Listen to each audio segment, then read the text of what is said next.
ማለዳ የመጣ ስታነቃኝ። እንደምን አደራችሁ ክቡራትና ክቡራን የምፅዓቱ አዋጅ ነጋሪ አገልግሎት አድማጮቻችን፣ ሰላም ለእናንተ ይሁን።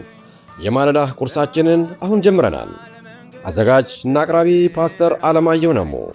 መልካም ጊዜ ሆነላችሁ። ከሕይወት ምንጭ ውሃ ስታረካኝ። ሰላም ጤና ይስጥልን፣ እንደምን አደራችሁ። ይህ የምፅዓቱ አዋጅ አገልግሎት እየተዘጋጀ የሚቀርብላችሁ የማለዳ ቁርስ ፕሮግራማችን ነው።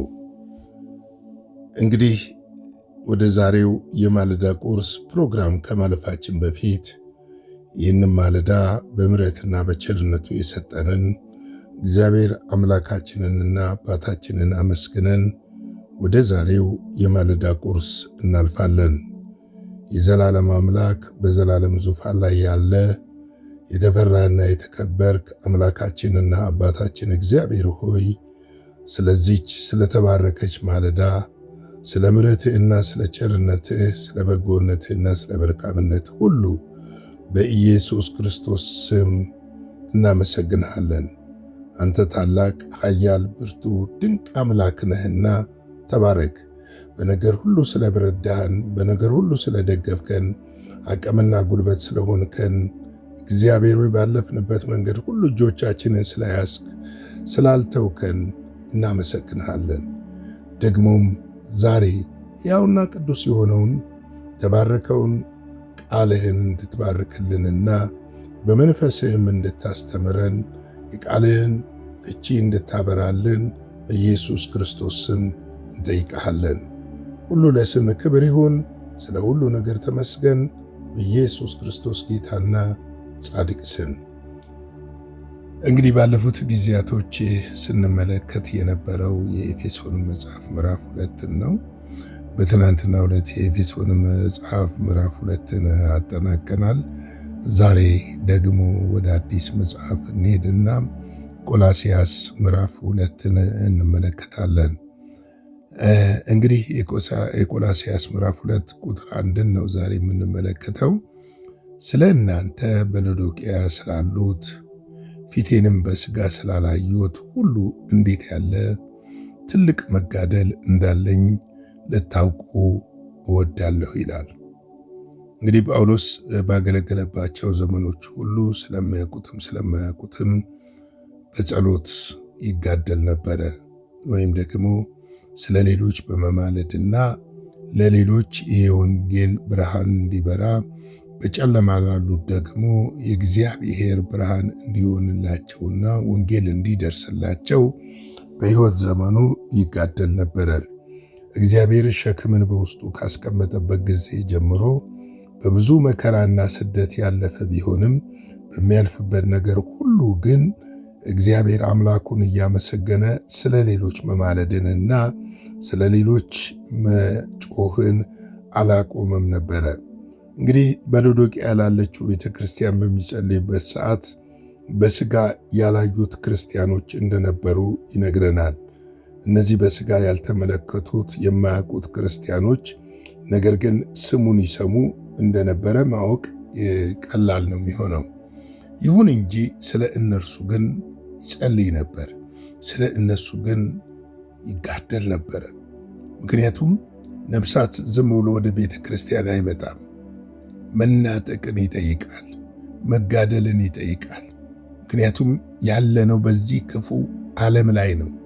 በተለይ ደግሞ አሁን ክፋት እየጨመረ በመጣበት ሰዓት መጽሐፍ እንደሚናገረው ኃይለኞች የእግዚአብሔር መንግሥት እንደሚናጠቁ እንደዛ ተናጥቀን ለሰዎች ልናድን ሰዎችን ወደ ድነት እንዲመጡ ወደ ክርስቶስ እንዲመጡ ወደ ብርሃን እንዲመጡ ልናደርግ ያስፈልጋል። ዛሬ ቤተ ክርስቲያን ከጎደላትና ካጣችው ትልቅ ነገር መጋደል ነው። መጋደል፣ የጸሎት ተጋድሎ፣ በጸሎት መትጋት፣ ስለ ሌሎች፣ ስለ ምድር፣ ስለ መሪዎች፣ ስለ ገዢዎች፣ ስለ ቤተ ክርስቲያን መጸለይ፣ ከኃይለኛው እጅ መናጠቅ ወሳኝ ነው። ምክንያቱም ቤተ ክርስቲያን ባለፉት ዘመናቶች እኛ ጋር የተደረሰችው በብዙ መጋደል እንደሆነ ልናውቅና ልንረዳ ያስፈልጋል። ነገሮች አልጋ ባልጋ አይደሉም። አንዳንድ ሰዎች ቀላል ነው ይላሉ። ጳውሎስ ግን በብዙ ቦታ ላይ ሄደን ስንመለከት መልካሙን ገድል ከኔ ጋር ተጋደል ብሎ ለጢሞቴዎስ ሲመክረው ሁሉ እንመለከታለን። እንደ በጎ ወታደር እኛ የክርስቶስ ወታደሮች ነን። ክርስቶስ ወታደሮች የክርስቶስን መንግሥት የማስፋት ግዴታዎች አሉብን። ስለዚህ ስናሰፋ ማንም እጁን ሰጥቶን በቀላሉ ከሰይጣን መንጋጋ እናወጣለን ማለት አይደለም።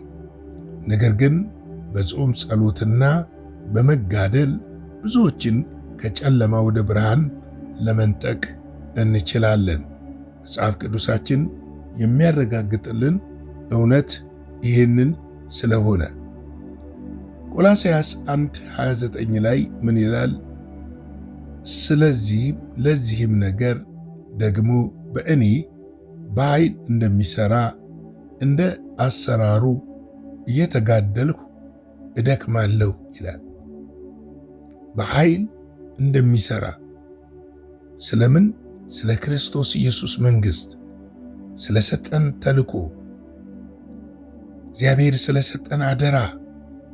ምክንያቱም ነገ በፊቱ ስንቆም የምንመልሰው መልስ ሊኖረን ይገባል። ምክንያቱም የተሰጠን የወንጌል አደራ ታላቅ አደራ እንደሆነ ልናውቅ ልንገነዘብም ያስፈልጋል። ለዚህ ነው እንደሚሠራ በእኔ ኃይሉ እንደሚሠራ እንደ አሰራሩ እየተጋደልኩ እደክማለሁ ይላል።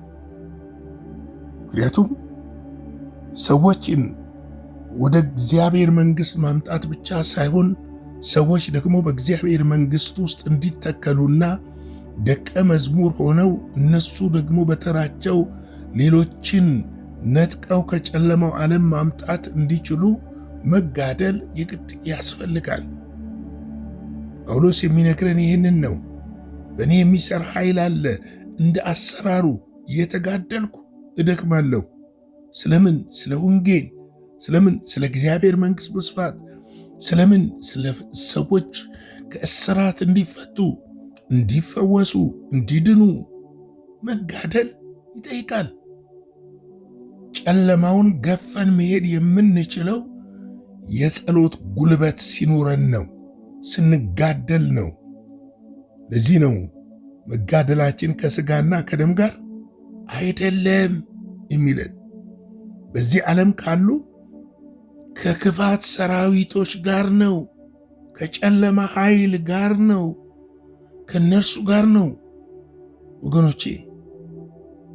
ስለዚህም ጉዳይ በፍጹም አጥብቀን በጸሎት ከእግዚአብሔር በሚሰጠን ጸጋ እየተጋደልን ልናገለግል፣ በተለይም ደግሞ በዚህ በመጨረሻ ዘመን ትውልድን ለክርስቶስ ኢየሱስ ዳግም ምጽአት ልናዘጋጅና ሰዎች በብዛት ከጨለማ ወደ ብርሃን እንዲመጡ መስራት ማድረግ አለብን ማለት እወዳለሁ። ቆላስይስ 4:12 ላይ ከእናንተ የሆነ የክርስቶስ ባሪያ ኤጲፋራ ሰላምታ ያቀርብላችኋል። በእግዚአብሔር ፍቃድ ሁሉ ተረድታችሁና ፍጹማን ሆናችሁ እንድትቆሙ ሁልጊዜ ስለ እናንተ በጸሎት ይጋደላል ይላል።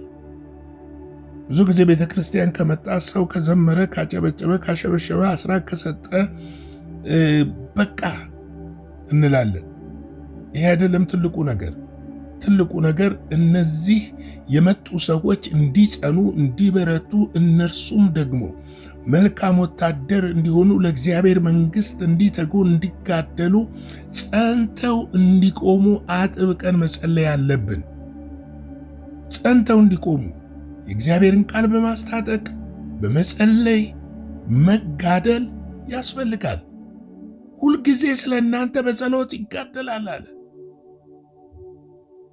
ስለማን? ስለዛች ቤተ ክርስቲያን፣ ስለዛ አገልግሎት፣ ስለተሰጠው የወንጌል አደራ እነዛ የዳኑ ወደ እግዚአብሔር መንግሥት የመጡ ወደ ኋላ እንዳይመለሱ ጸንተው እንዲቆሙ በጸሎት ምን ያደርጋል? ይጋደላል። ለምንድነው ዛሬ የእግዚአብሔር ቤት የጦርነት ቤት የሆነው? ለምን ይመስላችኋል? ስለማንጋደል ነው። በጸሎት ስለማንተጋ ነው። ወሬ ብቻ ስለምንሆን ነው። በርከክ ስለማንል ነው። ለዚህ እኮ ነው በዚህ ምክንያት ቤተ ክርስቲያን ስራዋ ረስታ ስራዋ ሌላ እንዲሆን ያደረገው ሰይጣን የሚሰጣትን የቤት ስራ እንድትሰራ እየተደረገች ያለችው በጸሎት ስለማንጋደል ነው።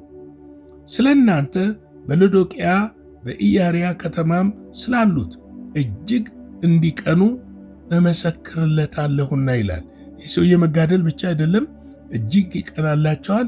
ስለዛም ደግሞ ቅናት እየመሰከረለት እንደሆነ ይነግረናል።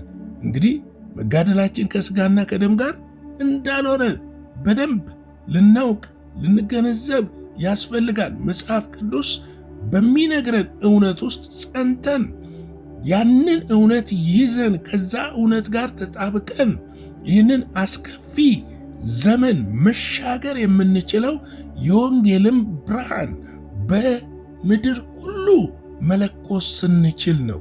ይህንን ችቦ ማቀጣጠል ስንችል ነው። ስለዚህ ወገኖቼ ልንተጋ ያስፈልጋል፣ ልንጸልይ ያስፈልጋል፣ ልናበረታታ ያስፈልጋል፣ ልንተጋ ያስፈልጋል። ራእይ 1:11 ላይ እንዲሁም የሚታየውን በመጽሐፍ ጻፍ፣ ወደ ኤፌሶን፣ ወደ ሰርኔስም፣ ወደ ጴርጋም፣ ወደ ቲያጥሮንም፣ ወደ ሰርዴስም፣ ወደ ፊላደልፊያም፣ ወደ ሎዶቅያም በእስያ ወዳሉት ወደ 7ቱ አብያተ ክርስቲያናት ላክ አለኝ ይላል። ይህ ራእይ በዘይት ተጠብሶ በፈጡማ ደሴት ላይ ተጥሎ በነበረበት ጊዜ ዮሐንስ በእግዚአብሔር ፊት ይተጋ ስለነበረ እግዚአብሔር ይህንን ራእይ ገልጦለት ለነርሱ እንዲጽፍ አድርጎታል። እንግዲህ ቤተ ክርስቲያን ለጸንታ መቆም የምትችለው የሚተጉ ታማኝና እውነተኛ የሆኑ ክርስቲያኖች በቤተ ክርስቲያን ውስጥ ሲኖሩ እንደሆነ ልናውቅ ልንገነዘብ ያስፈልጋል። ለዚህ ነው መጽሐፍ ቅዱስ በዚህ ስፍራ ላይ እንዴት መትጋት እንዳለብን፣ እንዴት መጋደል እንዳለብን እንድንመለከት ያደረገን። ዛሬ የሚያሳዝነው ሰዎች ስለ ራሳቸው ነው የሚጋደሉት። ስለ መብቴ፣ ክብሬ፣ የኔ ነገር ተነካ፣ የኔ ነገር ተወሰደ ነው እንጂ ስለ ቤተ ክርስቲያንና ስለ ትውልድ የሚጋደል ማየት ብርቅ እየሆነ መጥቷል። ወገኖቼ እንግዲህ ለዛሬ ይህንን ካልኩኝ በቀጣዩ በነገው ማለዳ ቀጣዩን ክፍል ይዤላችሁ እመጣለሁ። ላይክ፣ ሼር፣ ሰብስክራይብ እያደረገን ይህንን አገልግሎት ለብዙዎች እያጋራን አብራችሁን እንድታገለግሉ በጌታ ፍቅር ጠይቃችኋለሁ። አጭር ጸሎት እንጸልይና የዛሬውን የማለዳ ቁርስ በዚህ ላይ እናበቃለን። ሰማይንና ምድርን የፈጠርክ የፍጥረት ሁሉ ባለቤትና አባት ይሁን ከአምላካችንና አባታችን ልጆቼ ብለህ የጠራህን መንፈስህን ያፈሰስክልን ጸጋ፣ ምሕረት፣ ቸርነትን ከኛ ላራክ እግዚአብሔር ሆይ ስለዚች ስለተባረከች ድንቅ ማለዳ እናመሰግንሃለን። በዚች ማለዳ ደግሞ ሕያውና ቅዱስ የሆነውን ቃልህን ስለተናገርከን ስላስተማርከን እግዚአብሔር ሆይ በዚህ በመጨረሻው ዘመን ጉልበታችን መንበርከክና ትጋትን እንዲለምድ እንድንተጋ ስለ ሌሎች እንድንጋደል በኢየሱስ ክርስቶስ ስም ጸጋ እንዲበዛልን ጸልያለሁ። እግዚአብሔር ሆይ ያንተ እጅ እንድትዘረጋ ዓለም በምጥ በተያዘችበት በጭንቅ በተያዘችበት የሚያስጨንቁ ነገሮች በምድር ላይ በበዙበት ሰዎች ግራ በተጋቡበት በዚህ ሰዓት በፊትህ መንበርከክና እግዚአብሔር ሆይ ያንተ ፊት በመፈለግ መትጋትና እግዚአብሔር የዘላለም አምላክ ስለ ሌሎች መማለድና መጋደል እንድንችል አሁንም በክርስቶስ ኢየሱስ ስም በመንፈስ ቅዱስ ኃይል ታበረታን ዘንድ በጸጋም ታግዘን ዘንድ በኢየሱስ ስም እንጠይቃለን። ሁሉ ነገር ለስምህ ክብር ይሁን። ስለ ሁሉ ነገር ተመስገን። ስለዚች ቀን ተባረክ። ይህንን ቀን ደግሞ ባርክልን፣ ከክፉ ሁሉ ጠብቀን፣ በደምህ ሸፍነን። በምትወደው ልጅህ በመድኃኒታችን በኢየሱስ ክርስቶስ ስም አሜን።